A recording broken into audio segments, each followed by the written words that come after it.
Hey guys, I'm in Edinburgh. Beautiful city, absolutely spectacular, so much to see. So, question of the day. Have you used ChatGPT? And if so, what was your impression of it?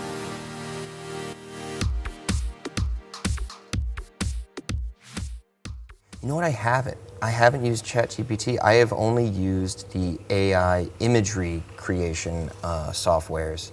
And I don't really know why. I think I'm keeping it out of my mind, and as long as I do that, it's less intimidating. I don't know. But no, I haven't tried it yet. So I'm a technical writer, so ChatGPT scares the living shit out of me. So yes, I tried to use it, and it was too busy to use at the time. But I'm not very invested in it because it would technically replace my job at some point, I'm sure. So I don't want to invest too much of my personal time in replacing my own job. That's my viewpoint on it. Well, I got a tattoo from a guy recently and he asked me to write a testimonial for him. So I just used ChatGPT to just draw up the test, and it worked a treat. It was perfect.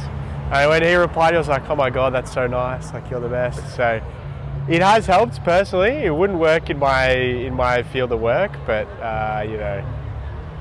That's awesome. I guess it's helped a little bit. I have used ChatGPT, quite a few instances. Two really funny instances.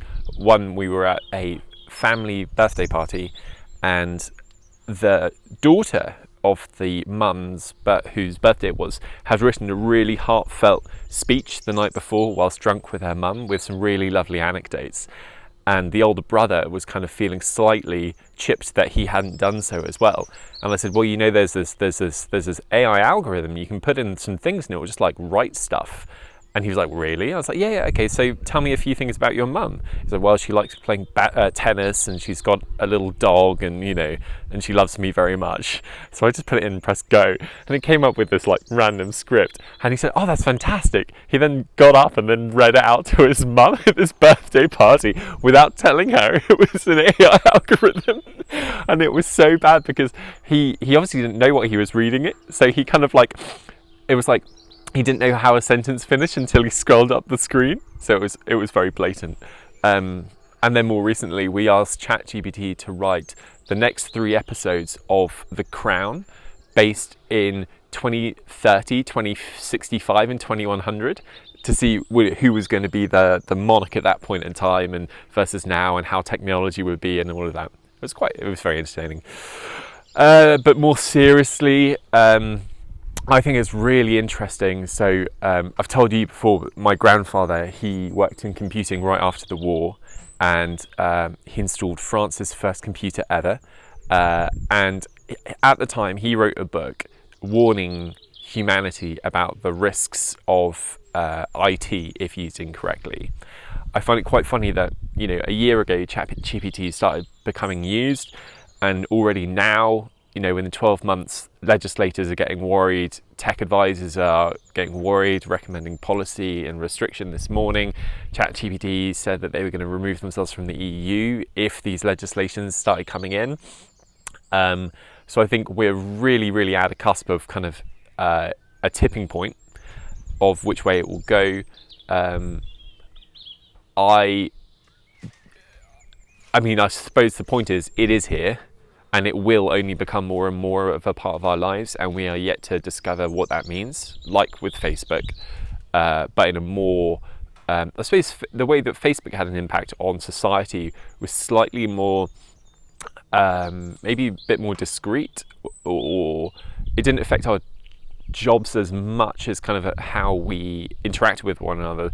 I think GPT is going to have more of an impact about how we do things and what it is that we deliver and do. I heard a story yesterday about a photographer who was asked to deliver real estate photography for a client, and AI generated the entire set of imagery. So I think it's going to be really, really interesting in 10 years' time when we will look back at this moment before AI and how significant it will have become. And I don't think anyone can really fully appreciate what it will be. I've tried it. When it first came out, I saw Reddit threads of people trying to like scare it, like asking it different questions. Like the usual questions would be like, oh, do you have feelings?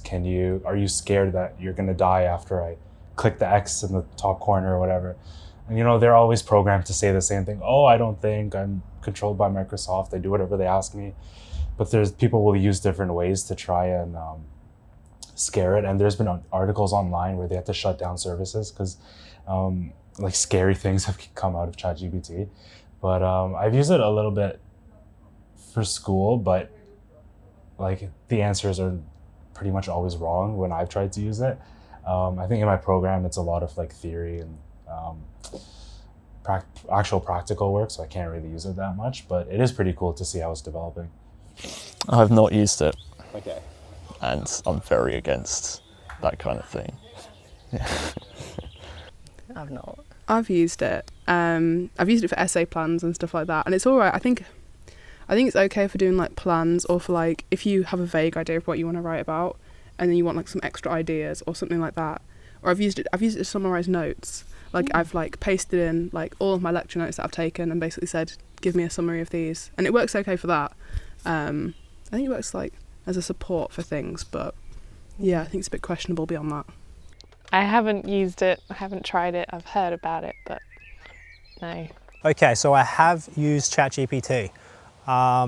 First thing I told it to do was write me a children's story. So I gave it some really oddly specific details, and the story that it wrote, perfect, absolutely flawless. Kind of weird, kind of creepy, but I kept going. Then I told it to write me the same story, but in the style of a pirate. And when it did that, and it did it absolutely perfectly, then I realized, okay, this thing is really smart, it's creative, and it's capable of original work. It's capable of writing, responding, talking like a person. And so instantly I realized, okay, this thing's going to be able to replace a lot of jobs. Not just in writing, which is the first thing I thought of, but also when you integrate text to speech, this thing can talk to people. It can do receptionist jobs. It can do everything to do with telemarketing, any job that's on the phone only, sales calls, all of this stuff, bookings agencies. I went to a hostel last night and there wasn't any staff, everything was automated. Didn't see a single worker while I was there, but everything worked flawlessly. And that was just automation and codes, but you know, if you incorporate an AI into that system and you can walk to the virtual counter and ask it questions, you don't need human workers.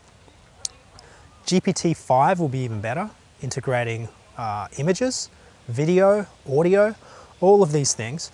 So it's only getting better, bigger, smarter. And so we're really living in a very, very interesting time. Capitalism was not built to survive this. So in capitalism, wage laborers, you work for a living, you work for a capitalist that keeps the profit. That's a different issue. But the wage laborers do all of the consumption in society. That consumption drives the profit.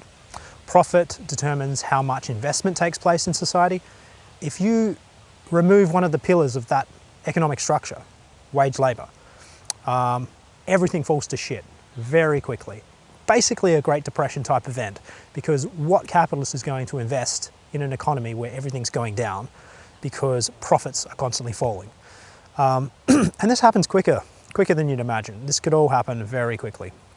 Certainly the AI revolution, the tech that we have is good enough to do a lot of that now, but a lot of the job replacement, it only hasn't been applied. That's the only issue. It'll take a while. All of this stuff's quite new, and integrating that with existing systems in companies might be a bit tricky.